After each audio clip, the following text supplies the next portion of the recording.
This video is a continuation of our review of basic matrix algebra. We don't need we only need very basic matrix algebra in this subject, just enough to be able to deal with the Ovilus estimator and a couple of its extensions that we're going to see during the semester. In order to deal with the Ovilus estimator, we just need a couple more matrix concepts, in particular the ideas of the determinant of a matrix and the inverse, and along the way the rank of a matrix. These are things that come up quite a bit when we're dealing with econometrics in matrix form. So the determinant of a matrix is a concept that refers only to square matrices, okay, and it's denoted by what looks like these kind of absolute value symbols. If you haven't seen those before, in a matrix context, that means determinant. You can work out the determinant for any square matrix. It's equal to a single number. The simplest example is if A were a 2 by 2 matrix like this, then the determinant is taken by the product of the diagonal elements minus the product of the off-diagonal elements. So that's the formula there. There are formulae for higher order matrices. We don't need that, so I'm not going to be giving you matrices of any dimension and say work out the determinant. That's not of fundamental importance to us because we have computers to do that. So if ever we do need to work out a determinant of a particular matrix, we'll just tell R to do it for us. Nevertheless, the determinant is an important conceptual concept. It has an important role to play in defining the inverse of a matrix, which is something that we need quite a bit. Now, the determinant tells us, matrices can be divided into two groups according to the value of the determinant. So if the determinant is 0, we call the matrix singular, and if the matrix is non-zero, then we call it non-singular. So here are two examples. Here's a singular matrix because when we take 1 times 4 minus 2 times 2, we get 0, singular matrix. In this case, if we take 1 times 4 minus 2 times 2, we get 8. That's not 0, so that's a non-singular matrix. There's an important difference, as we're going to see very soon, between singular and non-singular matrices for our purposes. An additional aspect of a singular matrix is that you can take a linear combination of its columns and get 0. And here's an example of what I mean by that. So here's a matrix. We've already shown that it's singular. Its determinant is 0. If you look at the columns, you can see, in this case, it's nice and easy, you can see just by looking at them that the second column is twice the first column. Okay, so that there is a linear dependency between the columns of this matrix. And that can be expressed formally by defining a matrix or a vector C of the form 2 minus 1, such that when we go A times C, we go 1 times 2 minus 2, 1 times 2 plus 2 times minus 1 gives us 0, and 2 times 2 minus 4 plus 4 times minus 1 gives us 0.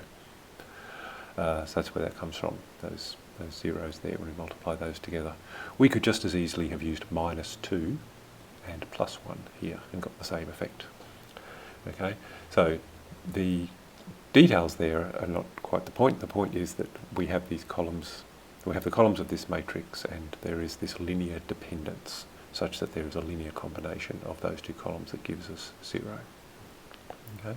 The same applies to the rows too. Incidentally, I'm sure you can see that the second row is twice the first row. We typically work in terms of columns, but we could work in terms of rows as well.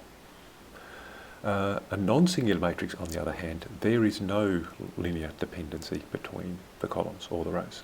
So there is no linear combination of the columns of this matrix that gives you 0. That's an important difference, as we'll see. Now, there is a special matrix called the identity matrix. It's always a square matrix, and it's denoted by this I for identity, with a subscript denoting its dimension. So if it's a square matrix of dimension r times r, then we denote it I sub r, and it looks like this. It has 1s down the main diagonal and 0s everywhere else. The idea of the identity matrix is that it's an extension of the concept of the number 1 in numbers. It's the matrix version of the number 1. You can see that if r is equal to 1, So we have a 1 times 1 identity matrix. That is simply the number 1. And when it's used in matrix multiplication, the identity matrix works just as the number 1 does. So if you take any matrix and multiply it by the identity matrix, it returns to you the matrix that you first started with. Okay? And it doesn't matter in which order you do that, A being some square matrix. Okay? Normally, the order of matrix multiplication is important. Okay? A times I and I times A in general are not the same thing, but because this is an identity matrix, it is the same thing. Okay? In both cases, you just get this matrix A back at the end. If you think about it, that's the same thing as what the number 1 does. 4 times 1 is equal to 1 times 4 is equal to 4. Okay, so this is the same property holding in matrix terms that we know holds for the number 1 when we're working with just scalars. So this is kind of a special matrix, this identity matrix. And it is used, this is what we're building up to, it's used in defining the matrix inverse. So the idea of a matrix inverse is it's kind of the matrix extension of the idea of division, or taking 1 over a number. Okay, so the inverse of a matrix, if it exists, doesn't always exist, and we'll dwell on that. Okay, so the inverse of an R by R square matrix is another R by R square matrix, and we denote it by the A to the power of minus 1. So remember when you've got a number raised to the power of minus 1, that just means you put it on the bottom line, or you divide by it. So the number 2 to the power of minus 1 is 1 over 2, or a half, right? So this notation here is reflecting the fact that this matrix inverse is kind of extending that idea in a sense. The property, this matrix inverse, is that it satisfies this definition here, this relationship here. Okay, if you take your original matrix A and you multiply it by A inverse, okay, in either order, again, this is an example where the order doesn't make a difference to the answer. So A inverse times A or A times A inverse in either case will give you the identity matrix. Okay, so we can kind of think of this as being like A divided by A, and you get the number 1. Okay, this is the matrix extension of that. So A times A inverse is giving you the identity, which is like the number 1. Now, the inverse does not always exist for every square matrix. Okay, inverses only apply to square matrices in the first place, but not all square matrices have inverses. And the reason for that is clear even if we look at the simple 2 by 2 case, where the inverse, there's a simple formula for the inverse which looks like this. You take the original matrix A, which just has these arbitrary elements here inside the brackets, and the inverse of that matrix is 1 divided by the determinant. And then we swap the elements on the main diagonal, and we put minus 1 times the elements on the off diagonal. And that's it. Okay, that's the formula for the matrix inverse in the 2 by 2 case. There are formulae and ways of working out inverses in 3 by 3s, 4 by 4s. We're not going to get into that. Again, we have computers for that. So just the 2 by 2 here is just to illustrate in the simplest case, but also to draw attention to this term here. Okay, when you take an inverse, it involves 1 over the determinant. Okay? So if the determinant happened to be 0, and you've got 1 over 0 here, clearly you've got a problem. Okay, so there's a problem that arises for these singular matrices, which is why inverses do not always exist. Here's just a couple of numerical examples just to illustrate those formulae in case you need it. So here's a matrix which is the non-singular one that we saw. It had a determinant of 8, so 1 over 8. We've swapped the 4 and the 1, we've taken the minus times these off-diagonal elements, and we've come up with this matrix here. So that's the inverse of that matrix. And if you want to check that you've got that correct, then you take the original matrix and you multiply it by the matrix that you believe to be the inverse, and you should get the identity. Okay, if you don't, there's a mistake somewhere. It doesn't matter what order you do that multiplication, it'll work both ways if you've got it right. On the other hand, here is this singular matrix that we saw has a determinant of 0, and the inverse does not exist. And the reason it does not exist is because of this 1 over 0 problem. So just as with numbers you can't take 1 over 0, in matrices you can't take the inverse of any singular matrix. Okay? And clearly you need to be more careful. It's easy to recognise with numbers that you can't do 1 over 0, whereas everything else is fine. But with matrices, there's no zeros here at first sight. But once you take the determinant, you realise that there is a 0 hiding in there, and you won't be able to invert that matrix. One of the prime uses for us for these matrix inverses is that they tell us how to solve a linear system of equations. So if we have x as a vector of unknowns, and A is a matrix of numbers, and B is a vector of numbers, this is a set of simultaneous equations, okay, written in matrix form. I'm sure you've seen this at some stage. Then all you need to do to solve this system of equations for x is multiply both sides of this equation by the inverse. That's how you kind of cancel the A from the left and bring it over to the right, sort of idea. Okay, so multiplying on both sides by the A inverse allows you to cancel out those two terms, and it just leaves you with x as being A inverse times B. So systems of equations in matrix form can be easily solved once you know how to deal with this matrix inverse, provided of course that A is non-singular. Alright, here is OLS in matrix notation, and these are the kinds of things that we do need to deal with to make any progress in econometrics. So first of all, the definition of the OLS estimator. Let's suppose we have some PRF written in this form here. So we've seen PRFs in the previous matrix video, constructed in matrix form. The conditional mean of y given a vector of x's is xi transpose beta. So that can cope with any number of explanatory variables. Often the first element of x is a 1 for an intercept term, and then the rest of them are the explanatory variables in that vector. And the beta is itself a vector of regression coefficients. Then the OLS estimator minimises the sum of squared residuals, and in this case the sum of squared residuals looks like this.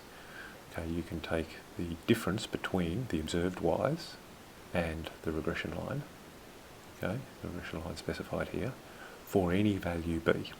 And then we need to search over all of the possible values for b, which is a vector, in order to minimise these sum squared residuals. Now for the time being I'm going to omit the steps that go from the minimisation of these sum of squared residuals to the answer for the least squares estimator. We will return to justifying that this beta hat formula does in fact minimise the sum of squared residuals. But what's going to be more important to us is simply that this is the formula, and we need to get a bit used to dealing with this formula. So we'll leap onto that now, and of less importance is actually deriving the minimisation of this sum of squared residuals, but we'll return to it. The structure of this formula then, beta hat is a vector, okay, of coefficients, so all of the OLS coefficients are included in here. We have the sum of the xi times the xi transposes. Now xi is a vector, column vector. Xi transpose is a row vector. So inside of these brackets is a square matrix, and we need to be able to invert that square matrix. So it's important that that square matrix be non-singular. Okay? And over here we have x, which is a column vector, and y, which is a scalar, a single a single dependent variable. Okay? So this is a square matrix, and this is a vector. Okay? So when we take a square matrix times a vector, we'll get a vector, which is the beta hat. All right, so this is our formula. We'll be using this formula a bit. You'll come to know this formula and some of the things it implies and its properties and stuff like that. All right, just as a little exercise here with starting to acquaint you with things that you can do with this formula, here are some is one derivation of some properties of the residuals that results from the definition of the OLS estimator. These are properties that you will have seen before, but we'll just show how they are derived using the matrix notation that we have here. So here are the OLS residuals. The u hat i's is the yi's minus the xi's by the estimated beta. This is the OLS estimator now. Okay, so these are the OLS residuals, things that you can compute.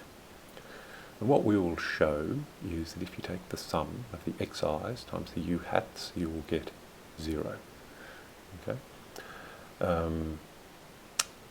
This is kind of a fundamental property of the Ovilus residuals, if you like. So we're going to prove that this holds. In fact, as we'll see later, the fact that this holds is kind of a consequence of minimising the sum of squared residuals in the first place. But since I haven't shown you those steps and done the calculus and so on, we'll just show this using the formula, just to acquaint ourselves with the formula. It's just a nice little exercise. Okay, so the sum of the xi times the u hats looks like this. We'll just substitute in, to start with, the formula for the residuals.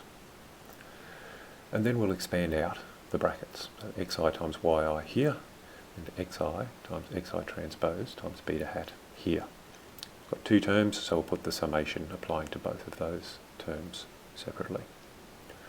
Alright, having done that, we can now substitute in the formula for this beta hat, and there it is. So beta hat has been replaced by the formula that we saw on the previous overhead. The sum of xi transpose inverse, sum of xi yi has just been substituted here. Then what you can observe is that we have the sum of xi transpose, and then the same matrix here inverted. Okay?